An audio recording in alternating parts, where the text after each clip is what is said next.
This is KGFX. Happy Monday, everybody. It's April 9th, 7:33, and it's time for People in the Neighborhood. Proudly brought to you by Country Carpet and Flooring, and also brought to you by Lee Real Estate. Ethan Corbin, and I grew up in the smallest county in the state of Florida, and that's a long ways from Nashville, let alone elk country. But I've been hunting all my life, and I've always dreamed of chasing elk. When I came out west and heard my first bugle, I was hooked. I just had to roll. Now I want to make sure that dream will be here for tomorrow's hunt. If you feel the same way, make a difference and join the Rocky Mountain Elk Foundation by going to www.rmef.org. There you go. Easton Corbin likes it. You got to like it, too. Our very special in-studio guest, Bill Van Camp. Good morning, sir. How are you? I'm doing good. Yourself? I'm doing great. Anytime we get to talk about the outdoors, you know I'm loving that. And Rocky Mountain Elk Foundation, what an exciting organization. You guys got a lot of things going on. We do. And the great thing about the Elk Foundation and what we do here locally in Pierre is that the dollars we raise, stick into the area.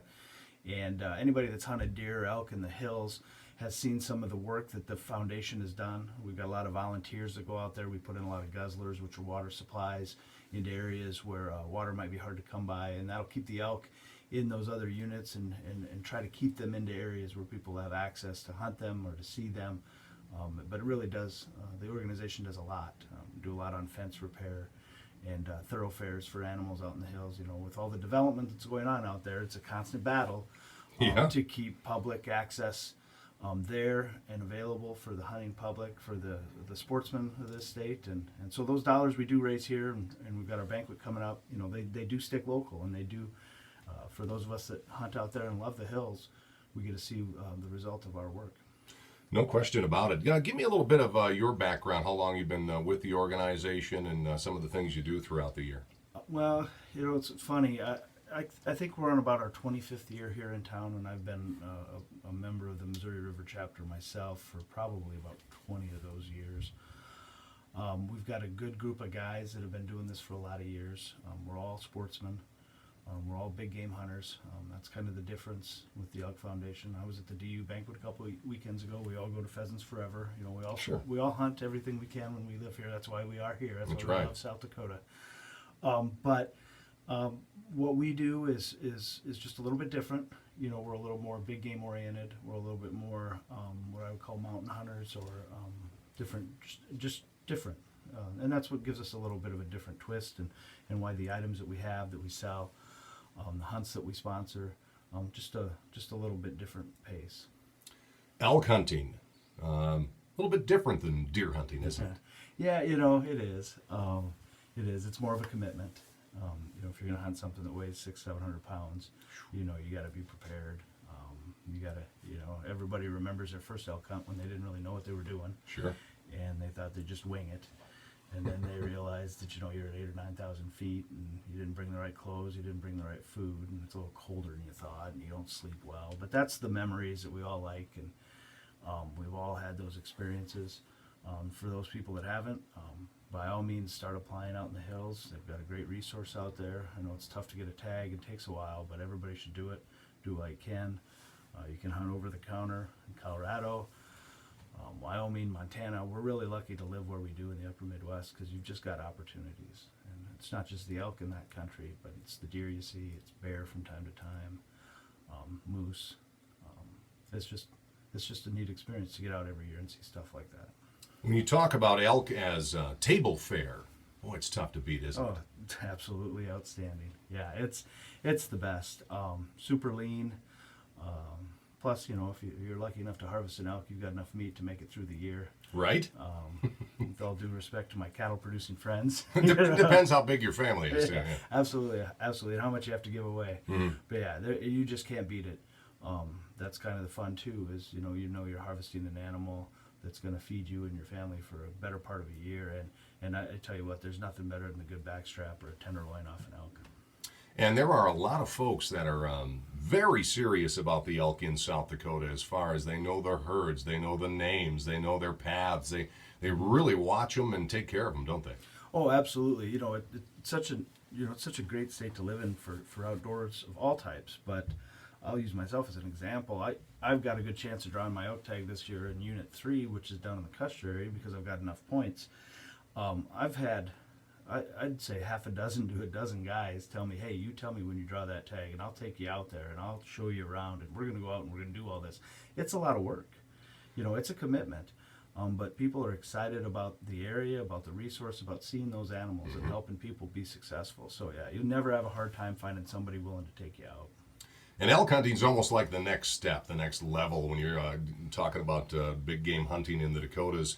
The deer hunting, you get your tag, you could probably go out last minute and have an opportunity to harvest your animal. But elk, like you said, you've got to get out there a week, sometimes a month ahead of time, and you got to get out there and scout, and you got to take notes, and you've got to be on top of things, right?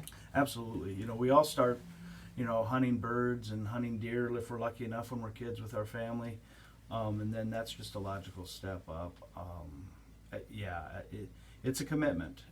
Anybody draws a tag in the hills, they'd be wise to find a friend, phone a friend. Yes. Get a little bit of help. You can drive out there and get lucky enough to see one and get lucky enough to take one, but there's plenty of people out there. A lot of them are going to be at our banquet on Thursday night that have all been there, done that, and are glad to share the information. It's really unique that people, the joke in the fishing world is, where'd you catch the fish? This weekend, where'd you go? Well, we were in the water. We all Yep. hold our spots close to the vest. It's a little bit different with elk hunting because everybody knows they don't get to go out every year in the hills. They don't get to experience that every year, so they're more willing to share that information or that knowledge, and that's what makes it accessible and also makes it successful for a lot of people when they get the chance to take part in it. Bill, talk to me about the feeling, about the emotions, about everything when you were out in the field and you hear your first early morning bugle come through the hills and through the trees echoing. What's that like? Oh, it'll shake you to your bones. It's really a unique experience, and even for people that aren't hunters, I always encourage them. It's a great time of the year to get out in the hills, August, September, when you hear that bugle. If it's up close, it'll catch you off guard. It'll scare you. You Sure. don't need to be afraid, but it's just, I think it's human instinct to have something that's that loud, and it's so guttural too when you're near it that it does just it's bone shaking, and that's what makes it fun. It's a beast, isn't it? Oh boy, isn't it? It absolutely is. Well, let's talk about the banquet. Where do folks need to be? How do we get our tickets? And when's it start? Yeah, we're having our annual fundraising banquet this Thursday night at the Isaac Walton League. Doors open at 5:30. You can get tickets at the door. Okay. We've got, like I said, we're a little bit different. We've got a lot of firearms, and they're all larger caliber firearms. We're all big game hunters. Sure. And we've got a lot of equipment, just things that you would need on an elk hunt, things you could use deer hunting, just more practical items that you would use in the big game hunting arena. Sure. If folks have any questions, if they want to get involved, join up, can they call you? Can they just be at the banquet? What's the best way to do it? Oh, absolutely. You can call me anytime. My number is 224-8851. But you can call me at the office anytime. We're always looking for volunteers. We've got a couple new guys joining the committee this year. We have a real good time.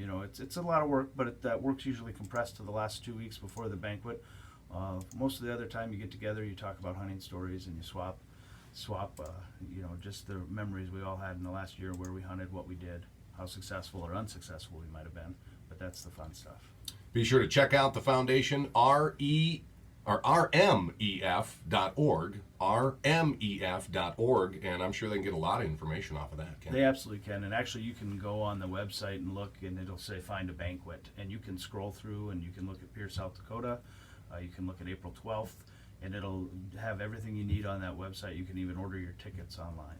I heard you can get Rocky Mountain Elk Foundation ringtones for your phone. Is that true? That's true. Yeah. That'd be kind of neat. Yeah. Let that go off in the meeting. Probably not. It's Bill Van Camp, folks, Rocky Mountain Elk Foundation. Sir, thank you so much for coming in. We hope to pack the Ikes for you, and I'm sure there's going to be a lot of folks there. And, buy me one of those tickets for the gun raffles. Absolutely. Put me in there. I will. Thank you, sir. People in the Neighborhood, proudly brought to you by Country Carpet in Florida.